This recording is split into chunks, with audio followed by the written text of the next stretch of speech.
Welcome to the Gift Podcast. Okay. Is it recording? I don't know. Hi. Hola, people. Uy, may video na tayo. Uy. You guys are gonna find out. Imbis na hindi ko ipapakita yung pajama ko.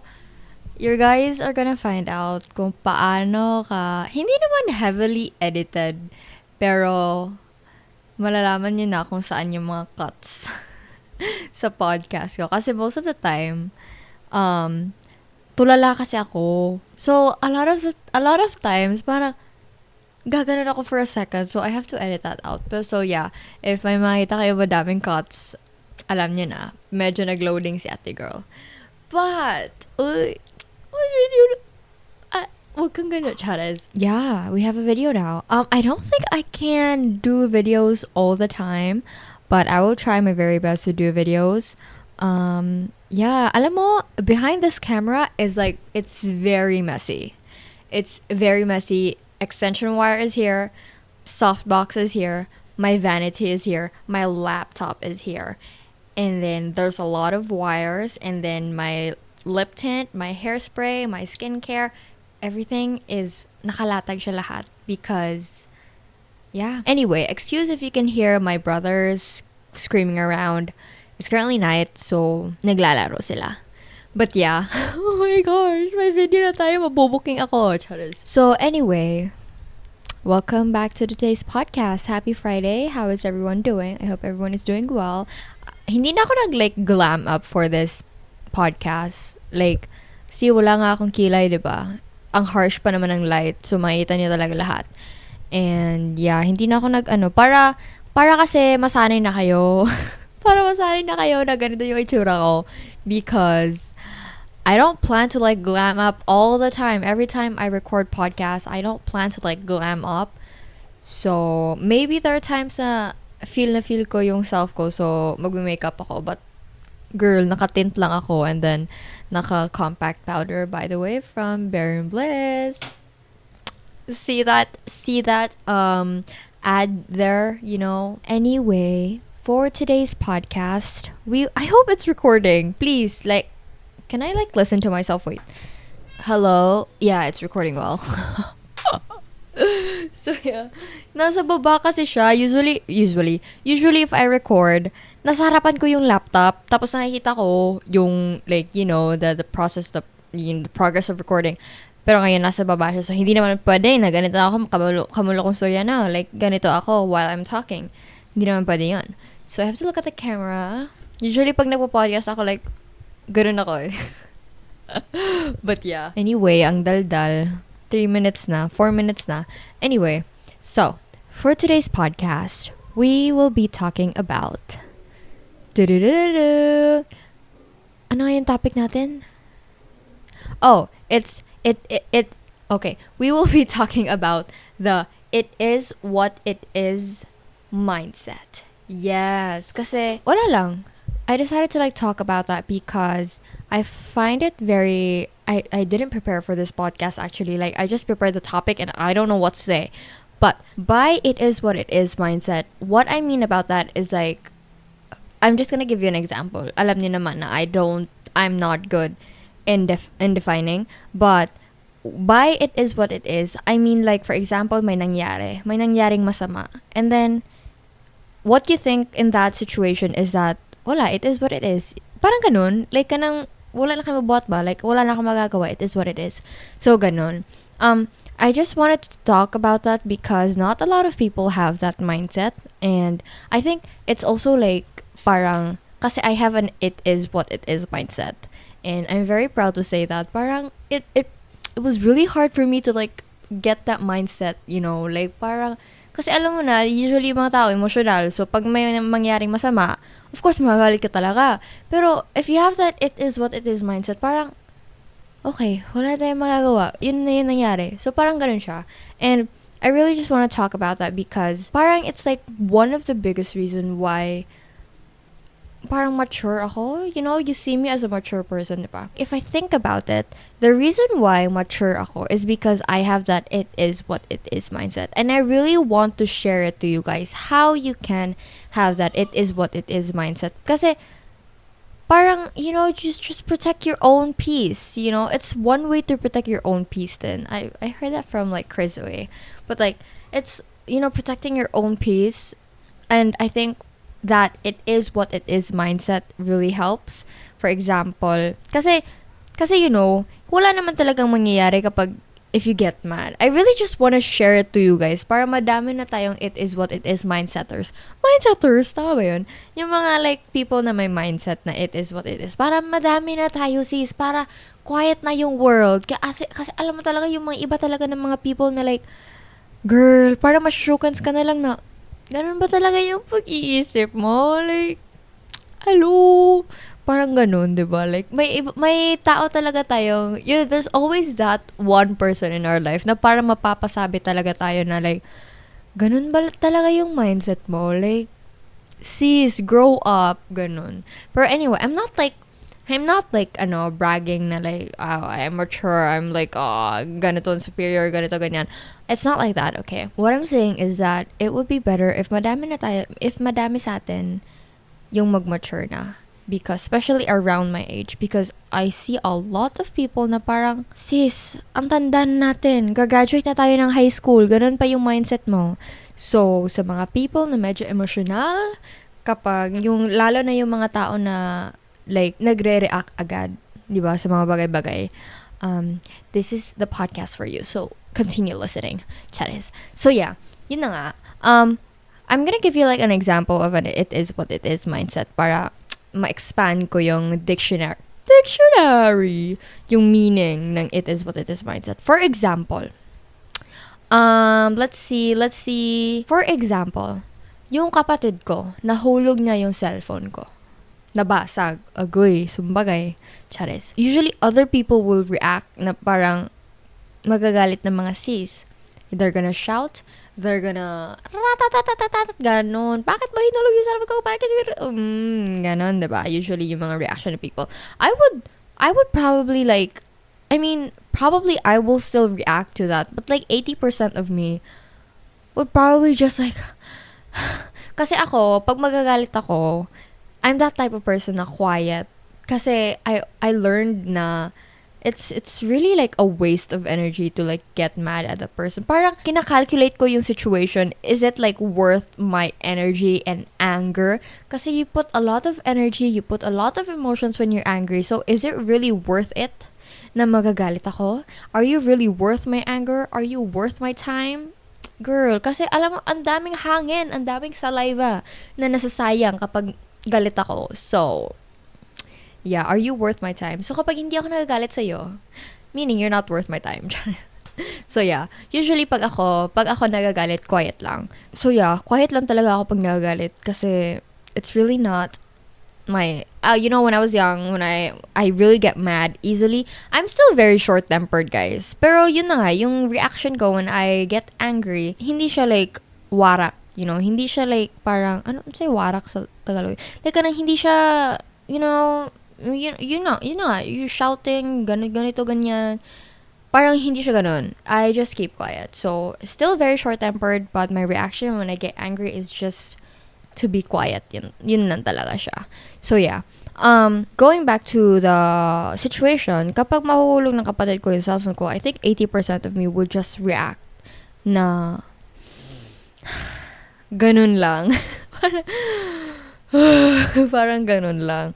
Nabasag niya. Kasi, if you think about it, this is one thing that I really learned from the Sky podcast. And I really want to share this to you guys. I listen to Sky podcast. That's the only podcast that I listen to, by the way, guys. The Sky podcast by Chris Uy and Slater Young. They are my, ano tawag niyan, non-biological parents. But yeah, anyway, Miss Chris Uy mentioned in one of her podcasts na parang if I get mad, if you think about it, if I get mad, may magbabago pa ba? You know, magbabago ba yung situation na parang if ito yung like na-mention ni Miss Chris Oy, and like I really just wanna like share it to you guys. So, like, sabi niya, if like, kung magagalit ka, may mangyayari ba sa sitwasyon? Will the situation get any better? You know? Kasi if you get mad, at the end of the day, basag pa rin yung cellphone mo. 'Di ba? So that's why I really learned na parang I really have to calculate or think if the situation is really worth my anger. Kasi for example, yun na nga, nabasag yung cellphone ko. Well, of course, magagalit talaga ako kasi, cellphone ko yan, hindi pa kayang fully pay, tapos binasag mo na. 'Di ba? Pero of course, magagalit talaga ako, but not to the point na parang ratatatat ganun. Like, of course, magagalit ako. But I won't, like, be, like, shouting and, like, ganito, ganyan. Maybe I'm gonna ignore my brother for, like, a month.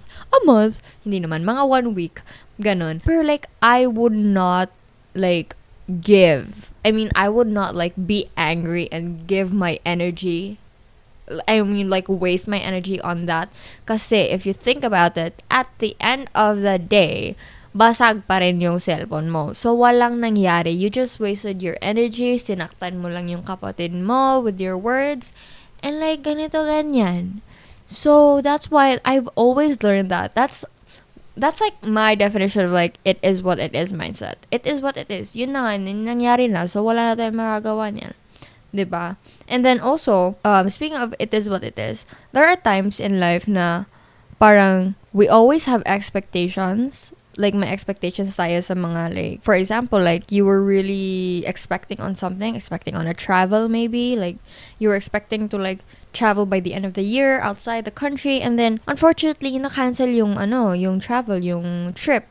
So, of course, it is what it is. Na-cancel siya, wala na tayong magagawa dyan. So, yeah, I think the it is what it is mindset is really helpful.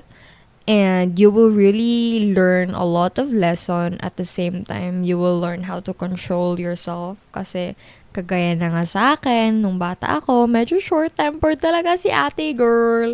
So, pag there's something na hindi mangyayari, kapag things don't go as planned or don't go as how we expected it to be, parang it's, the it is what it is mindset is very helpful talaga. Like, yeah, parang I'm really thankful na ganun yung mindset ko kasi parang if you think about it, girl, ang dami-dami kong problema tapos problemahin ko pa yun, 'di ba? Like, I have so many other problems in life. I have so many other things to like think about.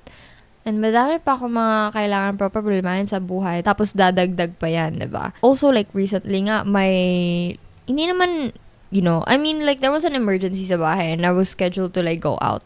I had a schedule and then I had to go out. Pero, yung nangyari, may lakad ako nun and then, may emergency sa bahay. So, as your ate, by the way, listen to our Eldest Child Problems podcast. It's the episode prior to this one. But, anyway, so, may lakad ako that time.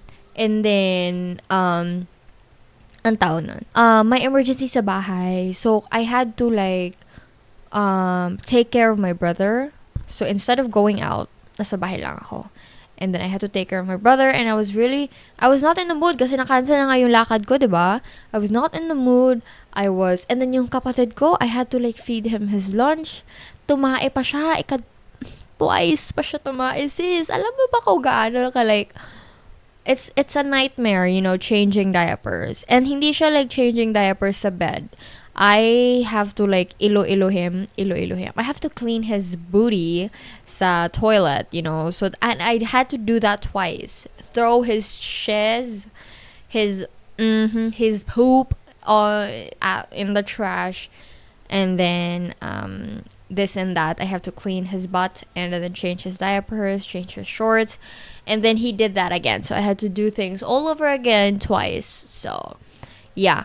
But anyway, yun na nga. So I was really not in the mood. Like, parang, if, usually kasi, as an ate, there are a lot of times na makakancel talaga yung mga lakad mo because of your ate duties. For example, kasi wala kaming maid, wala kaming yaya. So, pag may mga emergencies, ako talaga yung sasalo, diba? That's why parang na-realize ko talaga na parang, ako dala palagi nag-adjust. Ganon. But like, yeah, basta, I talked about that dun sa eldest child problem. So, pakinggan niyo na lang. So, yeah, what happened that day is I was really like mad. Usually, ako pag magagalit ako, iiyak ako. So, yeah, that's one way of me letting my anger out. Parang iiyak mo na lang siya instead of like shouting like, ganito, ganyan, bakit ako nala palagi? Ganon. Iiyak ko na lang, te. So, that time, when I found out na parang hindi ka talaga makakalakad ngayon gift, sabi ni mama. So, yun. Parang umiyak na lang ako. I usually gather myself first. You know, kasi, yun na nga, it is what it is. Wala na tayong magagawa dyan, di ba? Hindi naman pwedeng like, lalayas ako sa bahay tapos iiwan ko yung mga kapatid ko. Hindi naman pwede yun, sis. So, yun nga, wala akong choice. That situation is wala akong choice kasi. I had no choice. You know, I had to be at home, take care of my brothers, and then just stay at home. Wag nang lumabas, ganun. So, na-cancel yung lakad ko. And then, yun, parang I was really mad at that time. I was really mad. Pero, yun na nga, yung sinabi ko is, pag nagagalit ako, quiet ako. And at the same time, usually, pag galit na talaga ako, umiiyak ako. Iniiyak ko siya. So, I was crying there sa couch. And usually, when I cry quietly. Hashtag, naanad ako. Joke lang. So, yeah, I was crying there for like, mga 15 minutes. And then, I gathered myself. Saka na ako bumalik and like, I mean, you know, I was sitting on the couch where my brother was like playing around. So I was there, umiiyak. And then like for 15 minutes, like, you know, I then like gathered myself and like started all the chores I had to do. Kasi after that crying, I had to like feed my brother. So yung ginawa ko is, instead of like getting angry, you know, shouting at my mom or ganito ganyan, like, bakit ako na palagi yung nag-adjust, ganito ganyan, you know, instead of like magreklamo, what I did was I just cried and like gathered myself for a while and then did the things that I had to do kasi wala naman din ako magagawa kapag yun na nga, kasi hindi naman pwede na lumayas ako sa bahay, di ba? So yun, and then instead of like magreklamo ako kay mama na palagi na lang ganito ganyan, may ganito ganyan, parang basta ganito ganyan, instead of like magreklamo ako, I always think na, kasi growing up, a lot of people have told me na I'm a very selfish child. A lot of people have told me that. Maybe I was a selfish child, I don't know. But a lot of people has, you know, yeah, told me that na, okay ka, selfish ka, uy nga, imong kaugalingon naman, imong ginahuna-una. Like, why do you always think about yourself only and stuff? Girl, what I think about that, my response to that saying, sa mga people na nagsabi na selfish ako, ay nako, basta, you don't know me, okay? So, you don't know me talaga. That's why, parang ngayon, pag may mga criticisms about me, parang, hindi mo naman ako kilala. Alam mo ba yung ginagawa ko sa kwarto, palagi ako nagtatrabaho, tapos sinasabi mo lang na, palagi ka lang na sa kwarto, you're so lazy, ganito, ganyan. Alam mo ba anong ginagawa ko sa kwarto, sis? Ito yung ginagawa ko sa kwarto, sis. Oh, nagsushoot ako, nag-edit ako, nagsushoot ako ng video, nag-vlog ako. Ay, nako, ang dami kong ginagawa sa kwarto na maybe akala ng pamilya ko na like, I'm just here at home. I mean, in my room, doing nothing.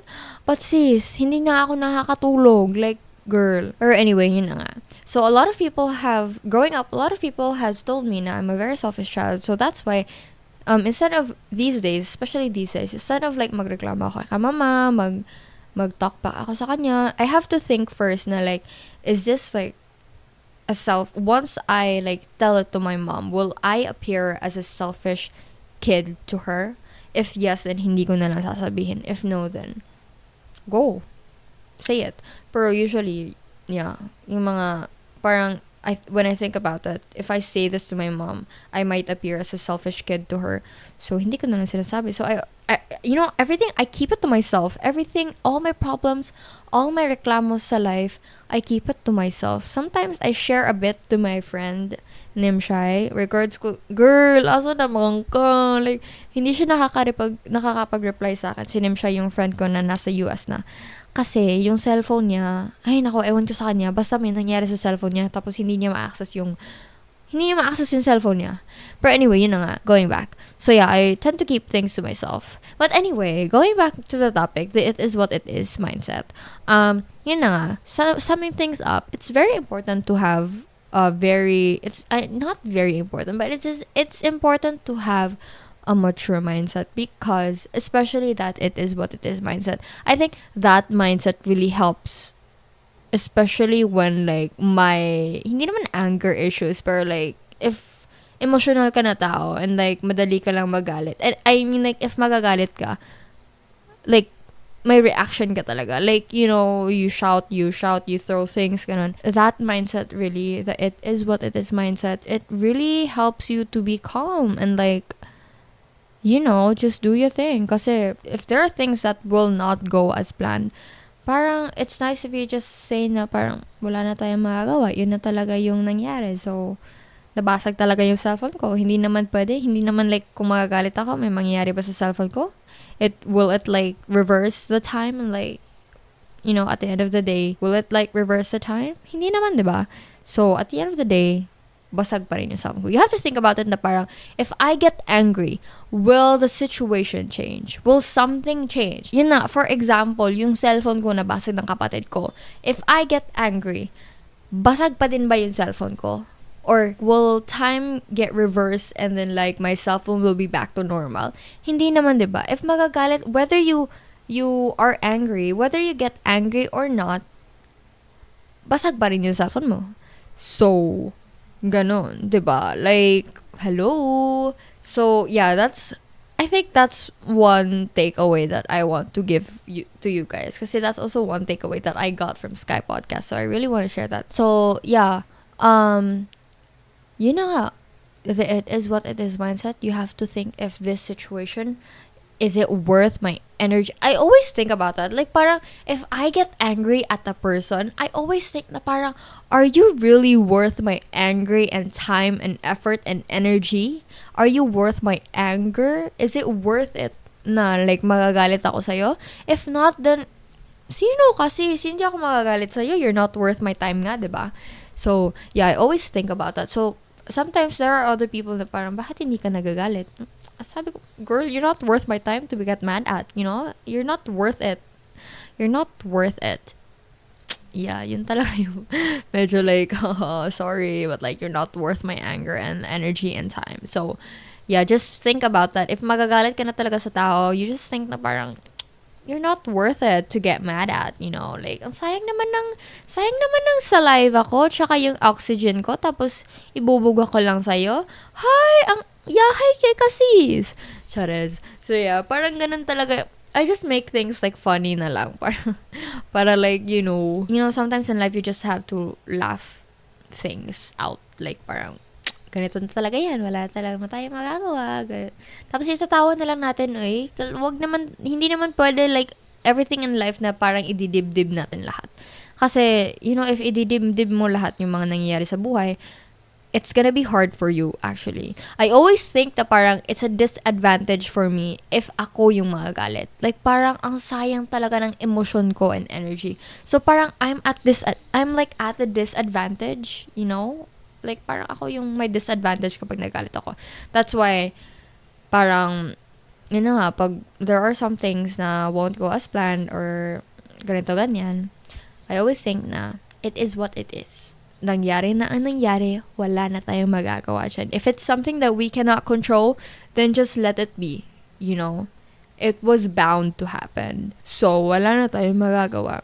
I always say, wala na tayong magagawa dyan. Diba? Kasi nga, wala ka na magagawa about it. So, bakit magre-react ka pa kung wala ka na magagawa? Diba? Hindi naman change your situation. Anyway, paulit-ulit ako, sis. Yeah, and sa mga like, kasi a lot of people in my batch, actually, especially sa mga lalaki, madami akong nakikita parang, girl, eto lang yung ang liit-liit na bagay, tapos kinakagalitan mo na. Ano na lang ka, ansan na lang ka kung like, na kayo na siya ng situation niya, like, basta, yun. Oh my gosh, I've been talking for like 30 minutes and I cannot anymore. But yeah, basta yun. The it is what it is mindset. I hope everyone will have that and para maging peaceful na yung world natin. Kasi there are a lot of people talaga na parang mapapashukens ka na lang Ayan ba talaga yung mindset mo, te? Like, girl, please, grow up. So yeah, 'di ba may times talaga na parang nasushukan tayo sa isang tao na like, hala ka, uy, sama na siya.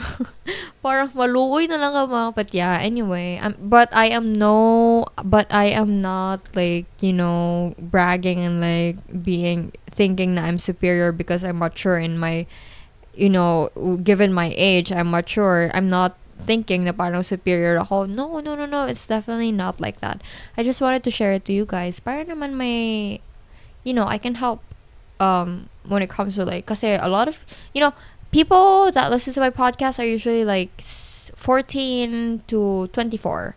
So, yung mga kids, teenagers like my age, I'm 16, we're still maturing kasi. So I just wanted to help and like, kasi it really like opened my mind when I had that mindset already. Parang, oo nga, no. Parang, ang dami ko na-realize, parang, oo nga, no. Hindi siya worth ng time ko and effort and anger to be angry at.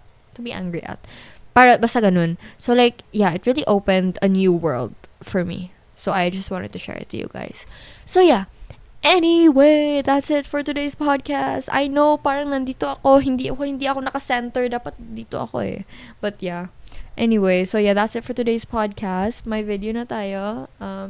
Anyway, I have a meeting like 9:30 p.m. What time is it now? 9:15 na mga sis. So I have to get ready with my meeting and then yeah, thank you so much for. Oh, by the way, we got a windproof sponge. So yeah, it's very cute. Parang siyang mushroom. Like if I remove it, it's like this. 'Di ba? Ganito siya for my vlog. If you saw my vlog, ganito siya. So I bought this one from Shopee lang and then yeah, para ganito. Para hindi niyo marinig yung mga PPP, SSS and mga Chevolulu. I need to stop touching it, please, kasi maririnig siya. But yeah.